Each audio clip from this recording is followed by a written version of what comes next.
Hey everybody, it's Wisp. I've been struggling to find anywhere where Fire Emblem Heroes storyline has been compiled.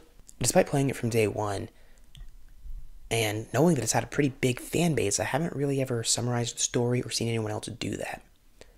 So for new players, or people who skip the dialogue, or people who just forgot things, I wanted to do that, especially after other apps that I play are being shut down right now. I just realized that I wanted to have some sort of hand in keeping its story and its data safe somewhere.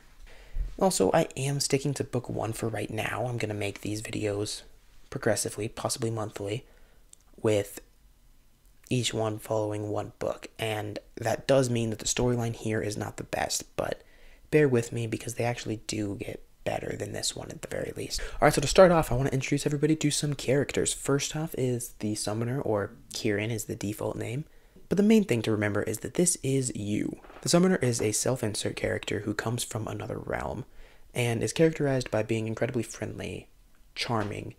Heroes and villains alike are drawn to this person, and the summoner is also incredibly intelligent, capable of making these tactical strategies that can defeat even the strongest of foes. In other words, there's really nothing to dislike about the summoner. They're kind of perfect, just like you. Alphonse is the Prince of Askr. He's also a leading figure in the Order of Heroes, though not the actual commander, that's somebody else. But he's one of the 2 lead protagonists, which really he's kind of the lead protagonist. Serena, the other lead, was almost completely dropped after book 1, unfortunately. But he's one of the 2 lead protagonists, and he's shown to be an intelligent person and quite the history buff. He reads a lot, is a little bit of a nerd, and is cold at the very beginning, at the very least. He doesn't like interacting with heroes too much. He thinks it's bad to become friends with heroes from other worlds. Serena is just a bright person, a very charming and lovable character who always sees the best in everybody and sees the world as a collection of people she could make friends with. She wants to be friends with every hero from every world, no matter what the price they may have to pay for that is. Anna, in this world, is the commander of the Order of Heroes, someone who usually Alphonse and Serena actually listen to. And she's intelligent. Not really to the extent of Summoner or Alphonse, it seems, but she does know what she's talking about. So when she gives tactical advice, you should listen, because she doesn't speak up about it if she doesn't know she's right. She's also a very greedy person, just like all the other Annas, sometimes even breaking the 4th wall to show that her greed is actually IS's greed, trying to get that money out of you. This is a gacha game, remember. So then we have Veronica. Veronica is a younger girl who was the princess of Imbla, a kingdom nearby Askr. She's pretty quick to anger, but overall is just lonely. She makes a habit out of forcing heroes to sign these contracts with her, which makes them become basically puppets. She's actually called the Lonely Puppeteer, which is a really cool title that I think was only actually used in her theme song, but great title. Bruno is this mysterious masked man who is defensive of Veronica, protects her, but his loyalties are kind of unknown. Nobody really knows where he stands or what he does. And the main thing about him is the cool, chivalrous mystery that he carries. He also wears a mask and is on a horse, so if you're familiar with Fire Emblem, that usually means he doesn't really hate you, even if he's fighting you. Zacharias is a character that we don't actually see, but he's important for the past of the game. He was a close friend of Alphonse and Serena, who went missing or died or something. We don't really know the exact details, but that's kind of the reason that Alphonse is against making friends with the heroes, because he knows that that friendship can lead to further pain and losing and loss, further pain and loss. Okay, so from there, I want to get into the story of the game.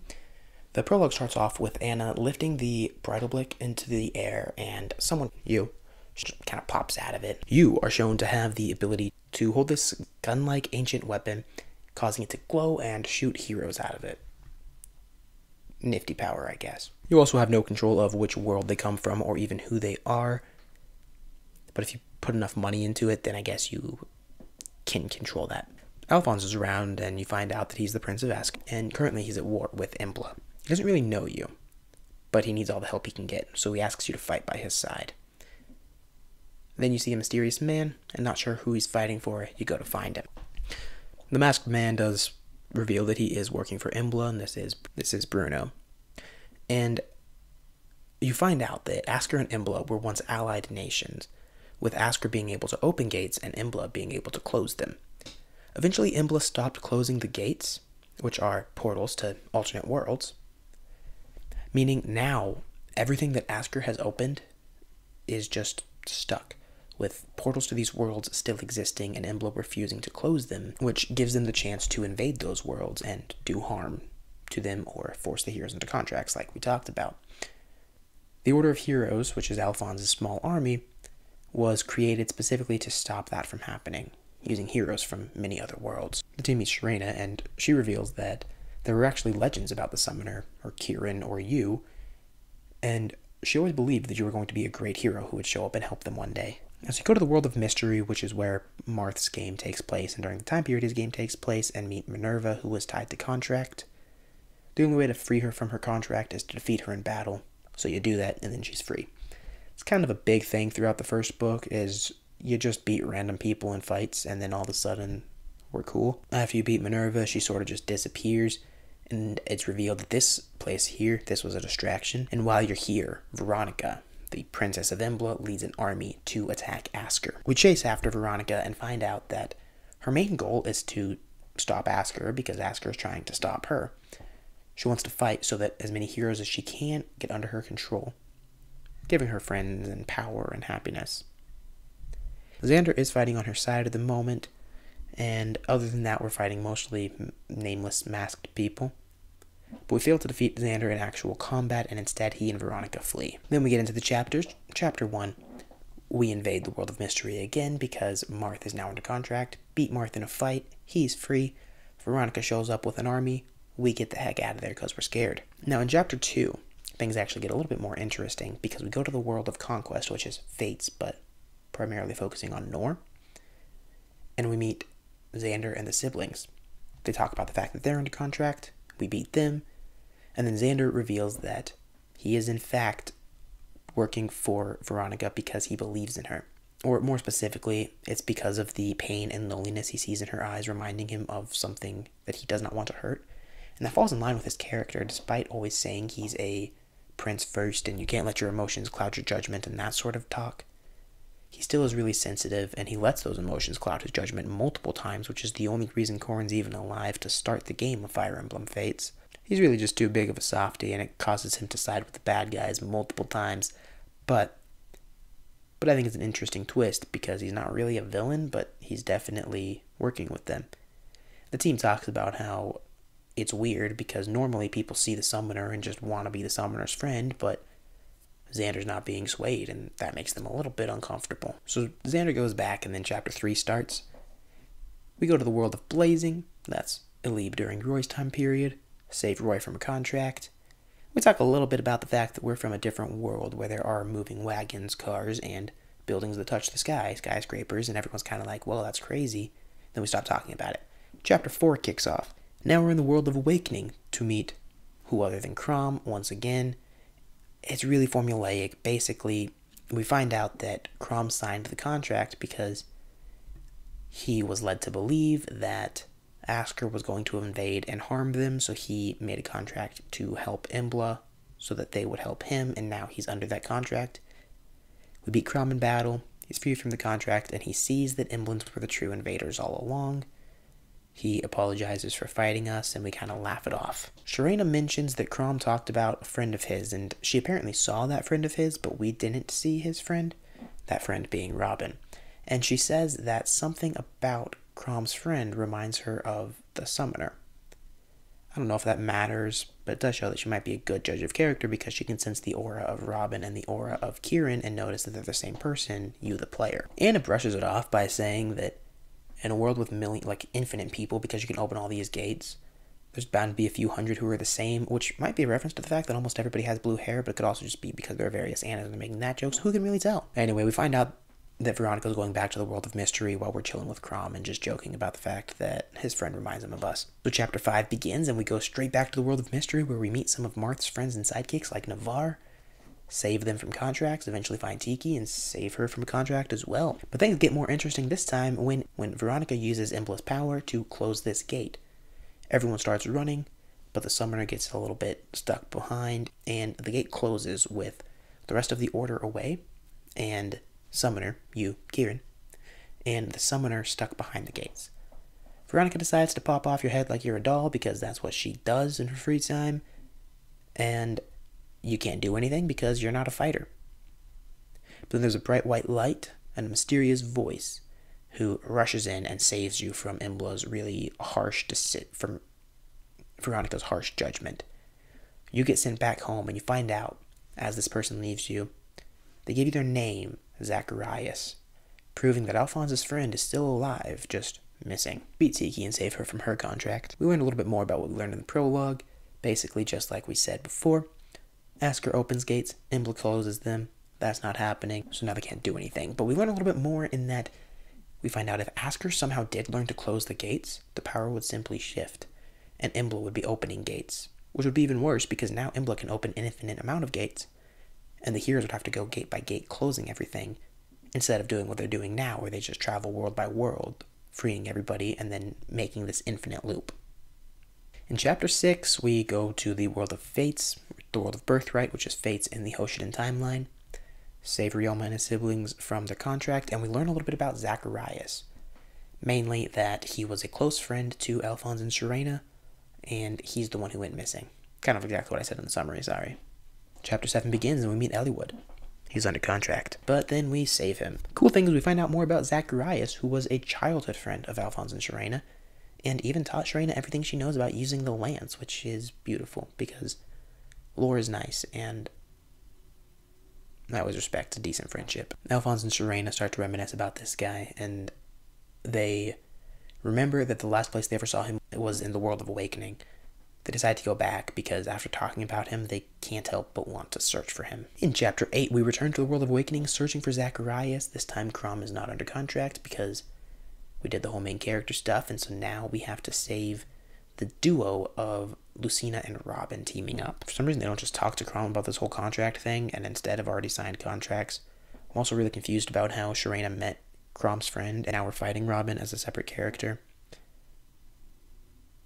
But that's not a thing that matters. So in some shocking twist, we save Robin and Lucina from their contracts. They apologize and tell us that they've never heard of this Zacharias fella. Which really means he hasn't been around there, because if you're playing Fire Emblem Awakening, you probably noticed that there are not that many Lance users, so they would definitely recognize that guy. Alphonse and Serena start basically crying and talking about how much they miss their friend, and they blame themselves, and Anna tells them to shut up because it's actually her fault as a commander for giving commands that got him lost. Which, I get why you take the blame, but at the same time, like, let your friends grieve and don't discount their trauma like that. But she does also say that they're in the middle of a war with Imbla and they need to hold on to their grief for another time, which is a fair complaint to them. We get to Chapter 9, and in a really nice change of pace, it takes place in Asker. Veronica this time has an army of heroes who aren't main characters, so we never really bother to save them. Basically, we go through this army, eventually find Veronica, and we beat her in combat. And here she sort of has this breakdown where we find out that she's always hated Asker because Asker has everything. People, friendship, wealth, happiness, family. She was raised basically alone. She has a bad relationship with... Her mother isn't really well loved by the Imblan people, and her father was, but he was a conqueror just like her, so her doing this is actually winning her the favor of the Imblians. She was raised in large part by her father's second wife, who was not her biological mother, but she never felt at home. So this path that she's walking of invading all these worlds is a continuation of her father's dream, even if not necessarily her own. So she gets the heck out of there, and Serena starts to sympathize with her, saying that feeling that loneliness her whole life must have hurt, and Alphonse agrees. But he also says that a lonely enemy like that is dangerous because she can make as many contracts as she wants. Bruno shows up, that masked man from before, and informs the team that Zacharias is dead and not to worry about him or look for him. But of course he refuses to elaborate. So in Chapter 10, Asker's invaded again by Ike and his friends. They say it's the strongest person they've fought yet, they can't even defeat him, and they find out that there was actually a ward placed on him by Veronica. The ward is time limited though, so they go, they find him, they defeat him, they save him from his contract. The cool thing is, as we were chasing him down to face off the ward, we chased him into the world of Radiance. So from there, Veronica, turns out, put that ward on him to keep him safe just long enough that we wouldn't notice. As she closed the gate, Alphonse, Serena, and Anna managed to escape, but the summoner is locked behind the closed gate with Veronica, who says she's going to pop off the summoner's head like it's a little doll because he's hurt her too much, and that's what you do to people who hurt your feelings. So, as the summoner's getting ready to die because you're not a fighter, you don't know how to fight this person with magic, you don't know, I don't know if you have martial arts skills, but you don't anymore. And then all of a sudden there's a white light that blocks our vision, and some guy shows up, stops Veronica without hurting her, tells us to run to a light, and we get the heck out of there. The light, I'm assuming, was the gate being reopened, but how this guy knew it was opening, I don't know. But that voice reveals to us that he is in fact Zacharias, and he is not dead. He's been moving around, changing worlds, doesn't know how, but here he is. We lose him. Which brings us to chapter 11, where Alphonse is more than happy to hear that his friend is still alive, but now has this fire burning in him that he needs to find that friend. And then Anna reveals that she, from the world of Radiance, got this thing called the Sending Stone, which works like a cell phone. Basically, you have a stone, someone else has a stone, and you can communicate regardless of distance or worlds that you're a part of. However, Zacharias doesn't have a Sending Stone, but there's this cool place in the world of Shadows, which is Fire Emblem Echo Shadows of Valencia, where you can perform a spell to use a Sending Stone regardless of if the other person has one or not. So you go there, you stop Celica from a treaty that she's in and save her, and then you show up and you do the ritual, stopping Bruno from a fight. He's kind of going crazy, telling everyone to kill him. And then you do the rite, using the Sending Stone to talk to Zacharias, but Zacharias doesn't respond. From there, Bruno starts laughing, and he tells them that right before they got there, after Zacharias saved Summoner, he murdered Zacharias, and he mocks them about it. Fade to black, chapter 12 opens up. Alphonse and his team are on the hunt to get more answers. Bruno managed to escape last time, but now he's here, he's laughing, and he's mocking the team about how he killed their friend Zacharias. His speech becomes disjointed, and it's getting clear that he's losing sanity. Bruno reveals that he stole Zacharias' lance and has been walking around with it for really no reason. And he keeps trying to goad Alphonse into fighting with him. Eventually it works. Alphonse fights him, Bruno loses, and he starts begging for death. He starts telling Alphonse about him killing Zacharias, as Zacharias begged for mercy and begged for life. But then the summoner starts thinking, same thing that you might have been thinking, that when they used the summoning stone, before there was really a chance for them to not hear a voice, they instantly heard Bruno's voice as he showed up to tell them he killed Zacharias. That incredible timing could mean a lot of things, but one potential meaning is that when they called for Zacharias, he showed up in the form of Bruno. Of course, the summoner doesn't actually have the dialogue to say that. Really what happens is Alphonse looks at the screen, and then he's like, oh, wait a second, the summoner's saying this stuff. So really, Alphonse put it together by looking at you, but you gave him the inspiration, so good job. Alphonse asks Bruno for the truth, and then we fade to black. So chapter 13 opens up, and Bruno tells us everything, and it's taking place now in the world of Radiance as we go back there. And Bruno's backstory, right? He was born in Imbla, hated by most people, punished for who his parents were, despite being royalty himself, and he hated them. So he left, and he took this new name, Zacharias. And Zacharias joined Alphonse and Serena with the goal to one day overthrow and kill the Imblian royals. He was a member of the Order of Heroes, but he was friends with them. He actually loved them. However, there's some sort of Imblian curse, and their blood makes them go crazy over time. By no fault of their own, they just slowly start to become violent, especially toward Ascrians. It doesn't affect other Imblians, they're fine with their own people, and they don't get the same murderous intent for people from other worlds. It's specifically that their blood makes them want to kill Ascrians. That started affecting Zacharias before he even knew it was a real thing, and he found himself often in a trance trying to kill Alphonse and Serena. He tells them that he has attempted to end his own life, but it was always stopped somehow. And he asks Alphonse to kill him before he loses his sanity completely. But Alphonse refuses and tells him that they're going to find another way no matter what it takes, even if they keep fighting in the meantime. After a speech talking to Bruno about friendship, he ends up deciding that he agrees, and they part ways, knowing that seeing each other will make Bruno lose his sanity more and more. So instead, Bruno goes off to search for a cure on his own, while Alphonse continues trying to protect these other worlds and find a cure for Zacharias, restoring those bonds that they used to have. Before Bruno parts, he gives the summoner a request that if he should ever go too far, the summoner kills him now that he knows Alphonse doesn't have what it takes to do it. After that, we get an intermission, Basically, we find a forge that helps weapons. That's really gameplay stuff, though. But the other one, the summoner has a dream of a woman calling to him for help. She says that her sister has been lost, and she reveals to us that there's now conflicts between a place called Muspel and a place called Nifl, and this woman is Gunthra. These things will be gone over in Book 2, but I do say that here because, for posterity's sake, Gunthra and the concept of Nifl, Muspel, and Fjorm were all revealed to us as early as Book 1, right before Book 2 actually started. So as for the themes of Book 1, what were they telling us here? And, there wasn't much to the story, but what was there was entirely about friendship and bonds and protecting your friends and caring for them. It's a pretty traditional Fire Emblem story. The power of our bonds, the love we have for one another, making us strong enough to fight for another day. And also dark dragons or dark dragon gods cursing the blood of their own people. It's kind of pretty standard for Fire Emblem. Really, its main purpose was setting up for the rest of the books, giving us an introduction to the major characters and stringing us along with this Emplean conflict, as well as setting up the gacha mechanics, right? Like summoning heroes from random worlds and fighting both good guys and bad guys. Like, whenever you're fighting a hero, you can just assume it's a contract for now. Other excuses pop up in the story over time, but to be honest, they eventually do drop making excuses for the gacha mechanics, which I think is important because then we can focus on having an actual story, and we all kind of just accept that the gameplay is a gacha because it's a gacha, not because contracts and stuff. All right, and lastly, I just want to start this early because it does kind of get maybe a little more murky later. But for now, on our side, we have the summoner, Kieran.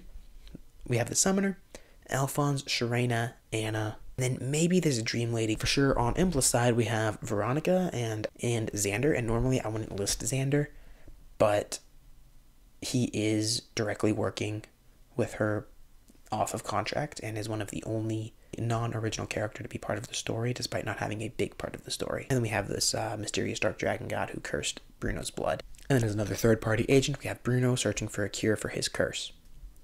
So those are sort of the three sides that we have going on right now. And there it is. Maybe a little bit lengthy, but there is Book 1 in a nutshell. And I will see you next time for Book 2.